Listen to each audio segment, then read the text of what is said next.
성경 수업을 걷다 오늘은 시편 45편입니다.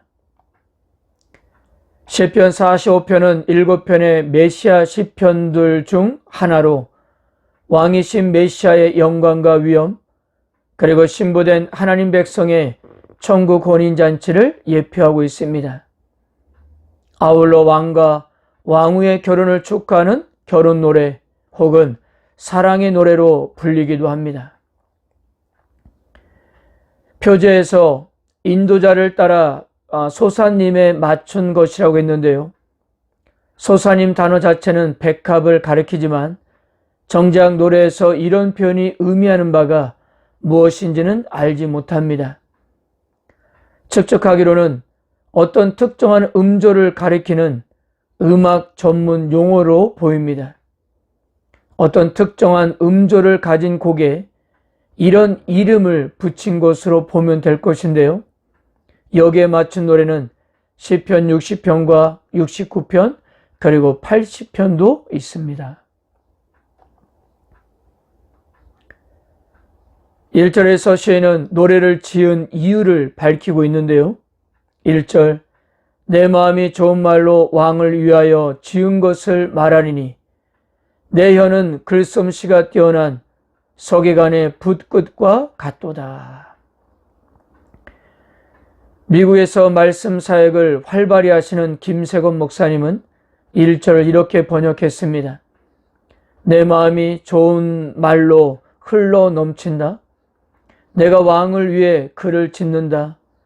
내 혀는 잘 준비되고 숙련된 서기관의 도구이다.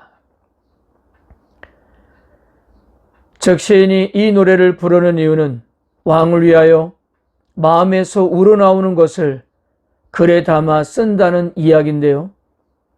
마지막 17절에서는 더 구체적으로 묘사하며 하나님이 세우신 왕을 만세에 기억하게 하고 만민이 왕을 찬송하게 하기 위함이라고 밝히고 있습니다. 2절에서 9절까지 왕이 얼마나 아름답고 존귀한지를 소개하는데요. 2절을 보겠습니다. 왕은 사람보다 아름다워 은혜를 입술에 머금이니 그러므로 하나님이 왕에게 영원히 복을 주시도다. 은혜를 입술에 머금이니라는 말은 부어 흘러 넘친다는 뜻으로 왕이 늘 은혜로운 말을 하는 인격적으로도 훌륭한 왕이라는 것입니다. 즉, 왕은 겉모습만 빼어난 것이 아니라 그 말에서도 기품과 아름다움을 드러낸다는 것인데요. 이 왕의 모습은 신약의 예수님 안에서도 보인 모습이에요. 누가복음 4장 22절을 보면 그들이 다 그를 증언하고 그 입에서 나오는 바 은혜로운 말을 놀랍게 여겨 이르되 이 사람이 요셉의 아들이 아니냐. 이같이 놀랍고 뛰어난 왕의 성품은 하나님이 그를 축복하셨다는 증거가 되는 것인데요. 아울러 왕의 위엄과 군사적 능력에 대해서도 말하며 왕의 용맹함을 묘사했습니다. 6절에서 7절을 볼까요? 하나님이여, 주의 보좌는 영원하며 주의 나라의 규는 공평한 규이니이다. 왕은 정의를 사랑하고 악을 미워하시니 그러므로 하나님 곧 왕의 하나님이 즐거움의 기름을 왕에게 부어 왕의 동료보다 뛰어나게 하셨나이다. 규라고 번역된 셰페드는 말 그대로 지팡이를 뜻하는데요. 이스라엘의 지도자나 왕은 권위를 상징하는 지팡이를 가지고 다녔습니다. 따라서 이 표현은 왕으로서의 권한을 드러내는 것인데요. 하나님으로부터 기름 부음을 받은 왕이 하나님의 통치권을 부여받았음을 노래하고 있는 것입니다. 그리고 이 말씀은 신약 히브리서 1장 8절에서 9절에서 그리스도에게 적용되었습니다. 아들의 가나에는 하나님이여 주의 보좌는 영영하며 주의 나라의 규는 공평한 규이니이다. 주께서 의를 사랑하시고 불법을 미워하셨으니 그러므로 하나님 곧 주의 하나님이 즐거움의 기름을 주께 부어 주를 동료들보다 뛰어나게 하셨도다 하였고. 바로 이 왕은 이 세상에 오실 메시아를 암시적으로 보여주고 있는 것입니다. 10절에서 15절까지는 왕후에 대한 권면입니다. 10절을 볼까요? 딸이여 듣고 보고 귀를 기울일지어다. 내 백성과 내 아버지 집을 잊어버릴지어다. 들으라 보라 귀를 기울여라 잊어버려라 라는 명령형을 반복하므로 이 권면은 반드시 순종해야 하는 항목임을 강조합니다. 아울러 긴급성을 나타내기도 합니다. 먼저는 듣고 보고 귀를 기울이는 적극적이고 긍정적인 태도를 가지라고 권면하고, 반면 한 가지는 잊어버리라는 부정적인 태도를 가지라고 했습니다.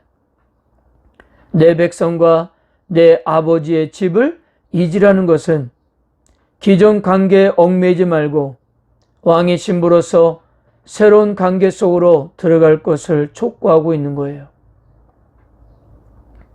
아울러 왕에 대한 존경과 존중으로 온전히 순종할 것을 당부하면서 왕과 그의 나라가 영원하고 찬송받기를 축복하며 기원했습니다.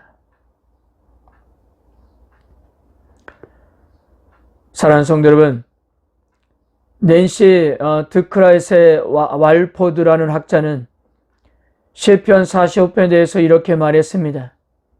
하나님의 임재 안에 영원히 거할 미래를 살짝 들여다보는 것이다. 앞서서 말했던 것 같이 시편 45편을 인용하여 히브리서 1장에서 그리스도께 적용했습니다. 즉 그리스도가 이 세상에 다시 오실 때 이루어질 의로운 통치를 말입니다. 그리고 요한계시록 19장 6절에서 8절은 어린 양과 그분의 신부가 누리는 결혼식 만찬을 언급했습니다. 사도 요한은 신부가 하얀 세마포 곧 성도의 거룩한 행실로 단장하라는 지침을 받았음을 분명하게 강조했는데요. 신부의 순전한 세마포 그리고 왕이신 신랑이 되는 언급은 시편 45편에서 시작한 성경적 이미지에 기인합니다. 이처럼 신약 사도들은 왕의 결혼식 이미지를 사용하여 영적인 적용을 했던 것입니다. 성도 여러분, 미래에 우리가 이 왕의 신부로 그 나라의 기쁨을 그려보는 일은 얼마나 행복한 일일까요? 그러기 위해서 우리가 해야 할 일은 미래의 주님과의 혼인잔치를 기대하며 거룩한 행실에 힘써야 한다는 거예요.